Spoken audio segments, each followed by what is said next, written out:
तो चलिए, जय हिंद। मैं एनपी सर नीरज, आप सभी को फिर से NP sir Neeraj YouTube channel में स्वागत है।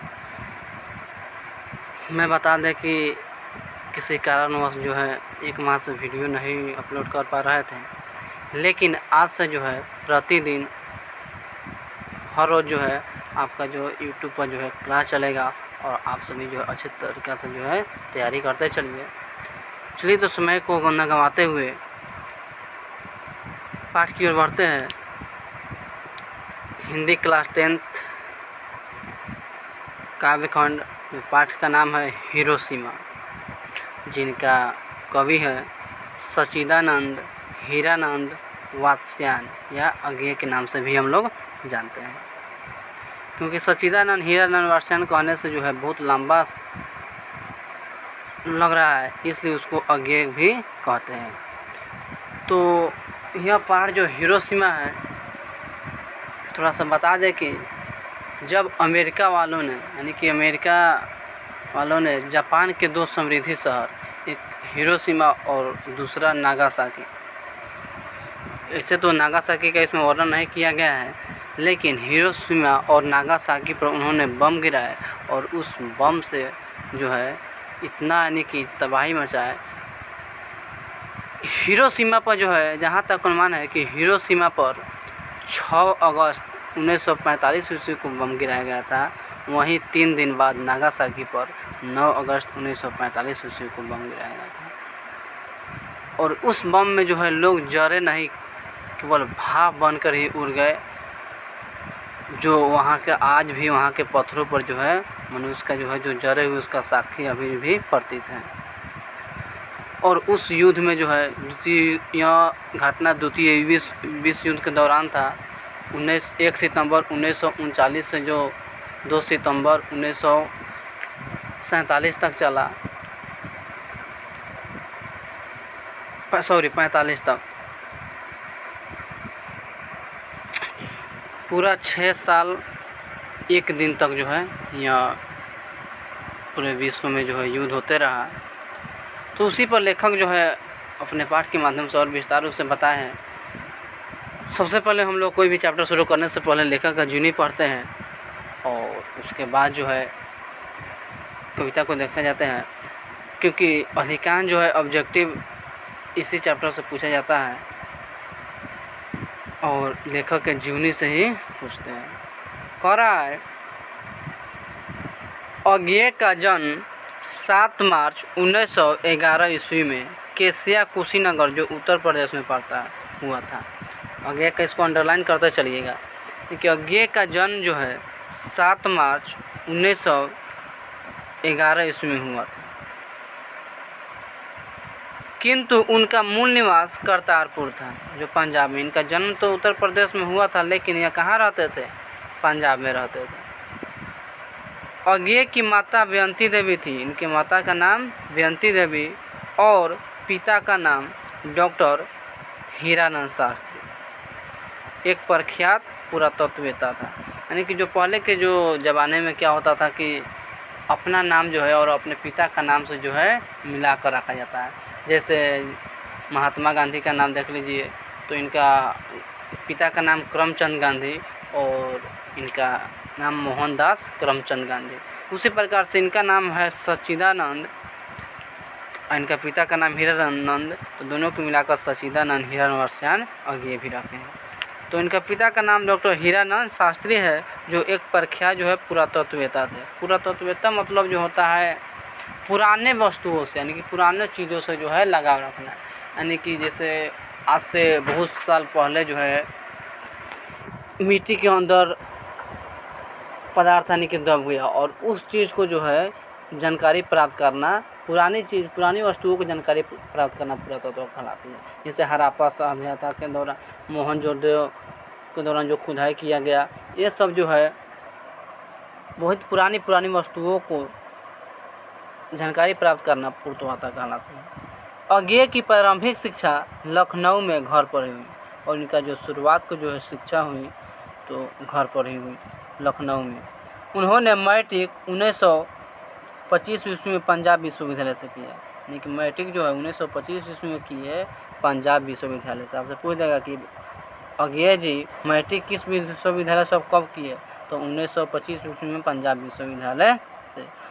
इंटर 1927 ईस्वी में मद्रास क्रिश्चियन कॉलेज से। बीएससी 1929 ईस्वी में फोरमन कॉलेज लाहौर से।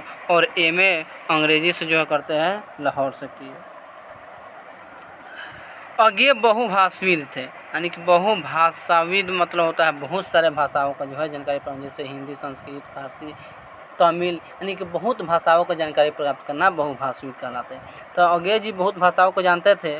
उन्हें संस्कृत, अंग्रेजी, हिंदी, फारसी, तमिल आदि अनेक भाषाओं का ज्ञान था। देखो उन्होंने कितने भाषाओं का जो है उसके पास जानकारी था। उन्हें सभी भाषाओं को आसानी से पढ़ लेते थे, बोल लेते थे और लिख लेते थे।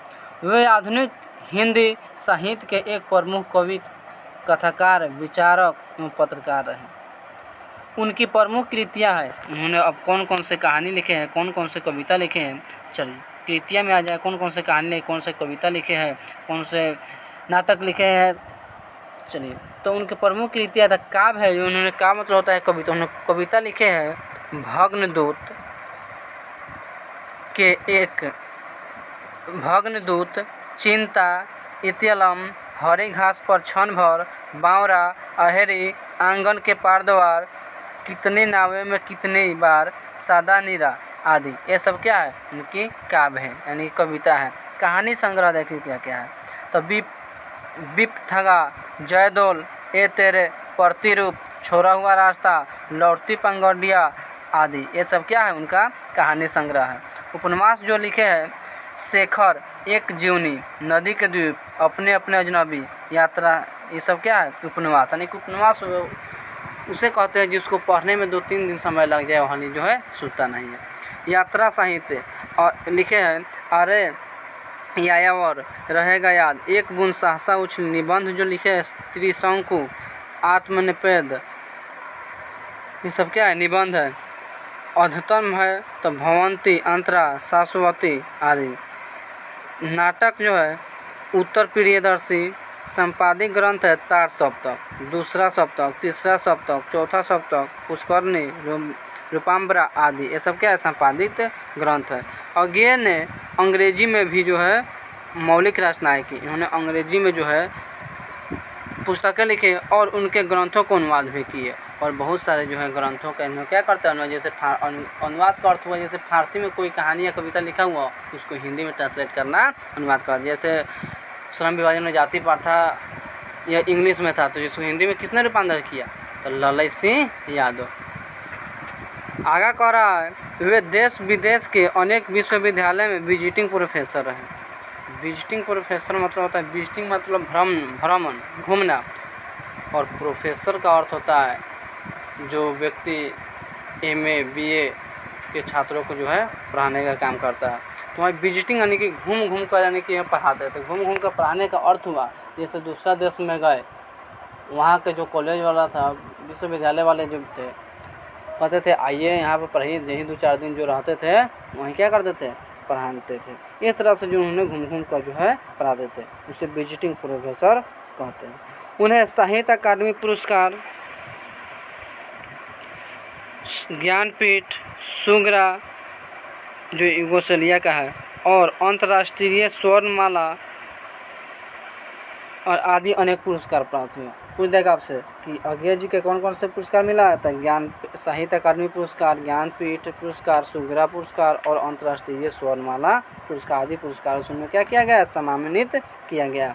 और 4 अप्रैल 1987 ईस्वी में उनका देहांत हो जाता है और उनका मृत्यु कब हो जाता है? तो 4 अप्रैल 1987 ईस्वी में। आगे कह रहा है अज्ञे हिंदी के आधुनिक साहित्य में एक प्रमुख प्रतिभा थे। उन्होंने हिंदी कविता में प्रयोगवाद सूत्रपात किया। 7 कवियों का चयन कर उन्हें तार सप्तक को पेश किया और बताया कि कैसे प्रयोग धार्मिकता के द्वारा वासीपन से मुक्त हुआ जा सकता है। उसमें वस्तु, भाव, भाषा, शिल्प आदि के धरातल पर प्रयोग और नवाचारों की बहुलता है। आधुनिक सभ्यता की दुर्दशा, मानवीय विभीषिका का चित्रण करने वाली यह कविता एक अनिवार्य प्रासंगिक चेतावनी भी है। कविता अतीत की भीष्म मानवीय दुर्घटना का ही साक्ष्य नहीं है, बल्कि आणविक आयुधों की होड़ में फंसी आज की वैश्विक राजनीतिक से आकांक्षाओं से भी जुड़ी हुई है। आधुनिक कवि अज्ञेय की प्रस्तुत कविता उनकी समग्र कविताओं की संग्रह सादा नीरा से संकलित है। यानी कि आपसे पूछ लेगा कि हिरोशिमा कविता किस पुस्तक से संकलित है, तो सादा नीरा से संकलित है। ठीक, तो यानी कि इसके माध्यम से कवि यह बताना चाहते हैं कि आज जो देश जो है एक दूसरे देश से आगे बढ़ने के लिए जो है बहुत एक दूसरे को जो पर जो है बहुत अत्याचार करते हैं। मान लेते हैं दुश्मनी अगर पर्सनल है तो उसे अगर बम गिराया जाता है, हमारी दुश्मनी है किसी एक साथ, लेकिन अगर बम उस देश पर गिरा करके उस निर्दोष व्यक्ति को भी हम क्या कर सकते हैं करते हैं, उसको मार देते हैं। और यही कारण है कि आज जो है सभी देश बहुत तरह के अस्त्रों का जो है निर्माण कर लिया है, लेकिन जापान जो है देश आज भी एक भी परमाणु बम का जो है आविष्कार नहीं किया है। उनका कहना है कि हम इस दुख को झेले हैं, हमारे ऊपर जो है इसका कितना जो है प्रभाव पड़ा है वो हम जानते हैं, क्योंकि हमने जो इस दुख से जो है इस घटना से गुजरे हैं। इसलिए वह कहता है कि हम क्या करेंगे, यानी कि कभी भी जो है परमाणु बम का आविष्कार नहीं करेंगे, नहीं बनाएंगे, क्योंकि जापान जो है चीन से भी ज़्यादा वहाँ के लोग जो है टेक्निकल है वहाँ के लोग के पास, लेकिन वो अभी भी एक भी क्या किए परमाणु बम को जो है आविष्कार नहीं बनाया है।